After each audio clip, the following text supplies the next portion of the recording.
चूरू से बड़ी खबर मिल रही है। मानव तस्कर विरोधी यूनिट ने बड़ी कार्रवाई की है। पंचायत समिति के पास होटल से बाल मजदूर का रेस्क्यू हुआ है। 14 साल के बालक को रेस्क्यू किया गया। बाल कल्याण समिति सदस्य मनोज सैनी के पिता और भाई का भोजनालय बताया जा रहा है। हालांकि एएचटीयू प्रभारी मामले को दबाने की कोशिश कर रहे हैं, इस तरह की जानकारी निकलकर सामने आ रही है। तो देखिए, एक तरह से देखा जाए तो बाल कल्याण समिति पर ही गंभीर सवाल खड़े हो रहे हैं। मनोज शर्मा सहयोगी चूरू से फोन लाइन पर मौजूद हैं। मनोज, क्या जानकारी है? जी स्वप्निल जी, मैं बताना चाहूंगा कि जो पूरा मामला है वो जो पंचायत समिति है उसके पास जो पवन भोजनालय है वहां का मामला है, जहां एक 14 साल के जो बालक है उस बालक का रेस्क्यू किया गया है। और जो भोजनालय है वो चाइल्ड हेल्पलाइन के जो जिला कोऑर्डिनेटर हैं पन्ने सिंह, उनके मुताबिक वो पूरा का पूरा जो भोजनालय है वो उनके बाल कल्याण समिति के जो सदस्य हैं मनोज सैनी, उनके पिता का बताया जा रहा है। जो चाइल्ड हेल्पलाइन कोऑर्डिनेटर है उनकी और जो मानव तस्कर विरोधी यूनिट है, दोनों के द्वारा ये संयुक्त रूप से कार्रवाई की गई। हालांकि अब जब बच्चे को बाल कल्याण समिति के समक्ष पेश किया जा रहा है, जो समिति सदस्य है मनोज सैनी है उनके समक्ष पेश किया जा रहा है, तो जो चाइल्ड हेल्पलाइन टीम है उसको भी यहाँ से बाहर निकाल दिया गया। मानव तस्कर विरोधी जो यूनिट है उसके द्वारा इस पूरे मामले में कहीं ना कहीं लिपापोती है वो करते हुए नजर आ रहा है। जो बाल कल्याण समिति सदस्य है उनके जो पिता है या जिनका नाम आ रहा है चाननमल, उनको किसी भी तरह से और अलग रखने का प्रयास है वो यहाँ किया जा रहा है। अमूमन इस तरह के जो मामले होते हैं उसके अंदर नियोजक को है गिरफ्तार किया जाता है, लेकिन यहाँ अभी तक इस तरह की कार्रवाई भी नहीं हुई है। जी मतलब मोटे तौर पर अगर सीधे सीधे कहें तो इस गंभीर मामले को दबाने का प्रयास चल रहा है।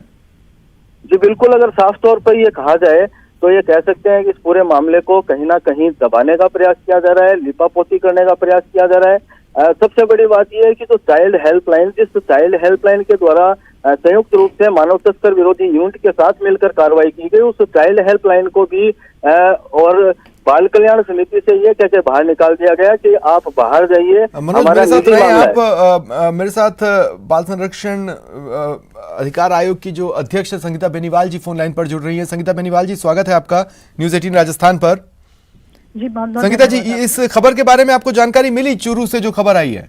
नहीं, अभी आप ही के माध्यम से पता चली। मैं आज प्रतापगढ़ दौरे पे थी और इस वजह से देख नहीं पाई न्यूज चैनल, परंतु गंभीर बात है। अभी जो पता लगा है, अगर इसमें सत्यता है तो बिल्कुल सब प्रहरी हैं वो जिले के, जिनको बाल श्रम लेकिन संगीता जी, 2-3 बातें जो मैं नहीं समझ पा रहा हूँ। एक 14 साल के बच्चे का रेस्क्यू हुआ और वो जहां काम कर रहा था वो बाल कल्याण समिति के सदस्य का ही बताया जा रहा है उस भोजनालय को।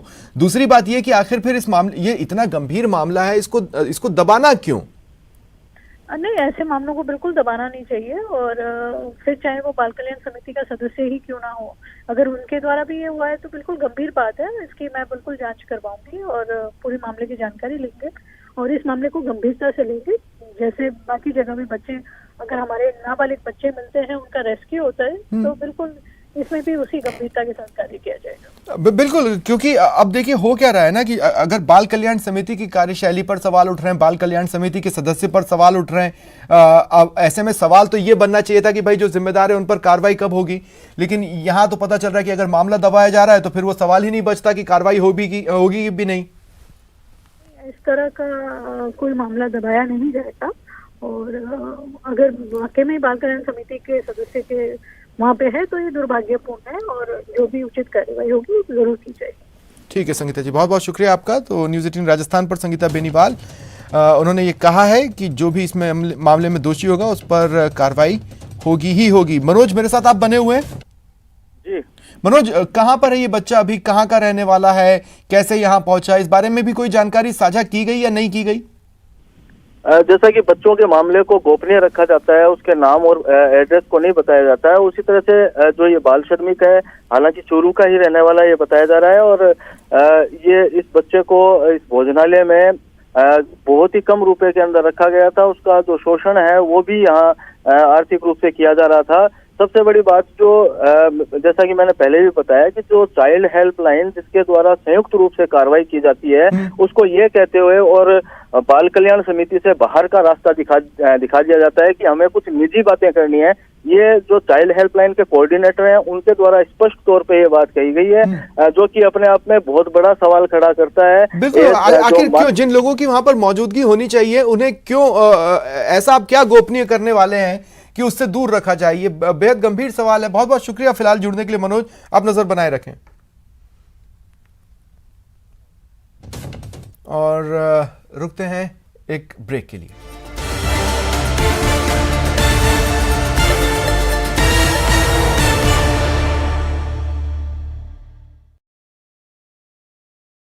के तेवर पहले से नरम दिख रहे हैं, लेकिन इस बीच गजेंद्र सिंह शेखावत ने फिर से गेंद राज्य के पाले में डाल दिया है। शेखावत ने कहा कि प्रदेश का कोई भी मंत्री ईआरसीपी को लेकर मुझसे नहीं मिला।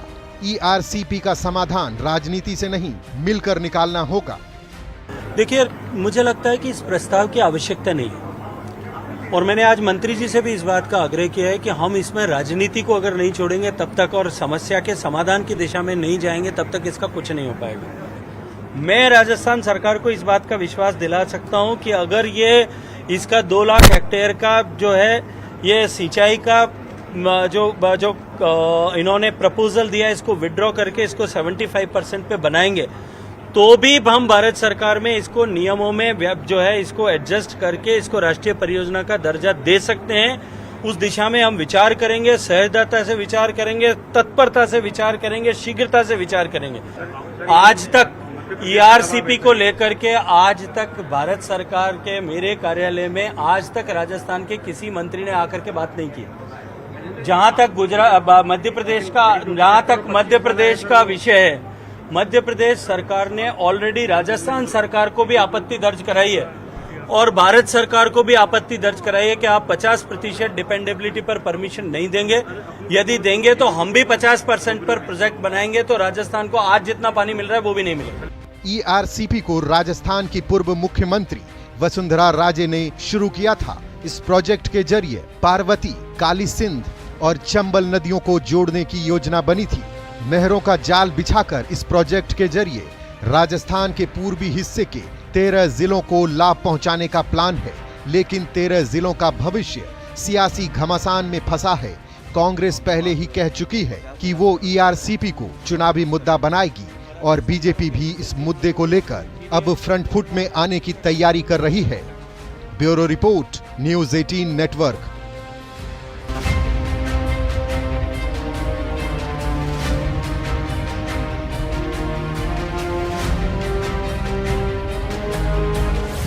पुनिया का झालावाड़ दौरा, क्या कम होगी सियासी दूरियां?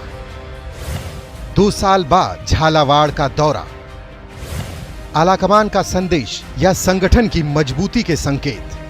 पार्टी के 44 जिले हैं जिसमें 17 जिलों में प्रशिक्षण शिविर बाकी थे। पार्टी का हम लोग उसमें सैद्धांतिक मार्गदर्शन करते हैं कार्यकर्ताओं का। पार्टी के सारे वरिष्ठ नेता उस लोग में जाते हैं। उस लिहाज से मैं हाड़ौती संभाग के 3 जिलों में इन प्रशिक्षण सत्रों को संबोधित करूंगा। जयपुर से झालावाड़ की दूरी 325 किलोमीटर है और कोटा से महज 75 किलोमीटर। अध्यक्ष बनने के बाद सतीश पुनिया कई बार कोटा से लेकर 12 तक हो आए, मगर झालावाड़ से उनकी दूरी बरकरार रही। सियासत के पंडित इस घटना को वसुंधरा राजे और उनके बीच की सियासी दूरियों के तौर पर देखते हैं, मगर अब पुनिया पहली बार झालावाड़ की धरती पर कदम रखेंगे और कार्यकर्ताओं को अनुशासन का पाठ पढ़ाएंगे, तो उनके स्वागत को लेकर जिला बीजेपी का संगठन भी तैयार है। माननीय वसुंधरा राजे जी का ये गृह जिला है और कार्यकर्ता उनके नेतृत्व में काम करते हैं, उनके लिए काम करते हैं, पार्टी के लिए काम करते हैं। तो निश्चित रूप से राष्ट्रीय उपाध्यक्ष आदरणीय वसुंधरा राजे जी के गृह जिले में माननीय प्रदेश अध्यक्ष जी का हम पूरे स्वागत के साथ उनका आमंत्रण देंगे। कहते हैं कि बीजेपी में अध्यक्ष कोई भी बने, झालावाड़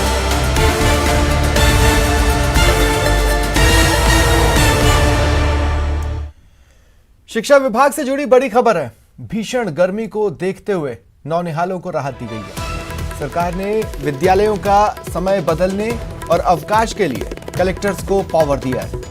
समस्त जिले के जिला कलेक्टर्स को अधिकार दिए गए हैं समय परिवर्तन करने के या अवकाश घोषित करने के ये अधिकार दे दिए गए। निदेशक माध्यमिक शिक्षा ने आदेश जारी कर दिए।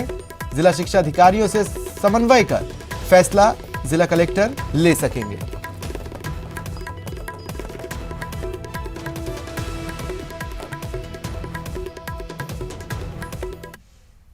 फिलहाल इतना ही। नमस्कार।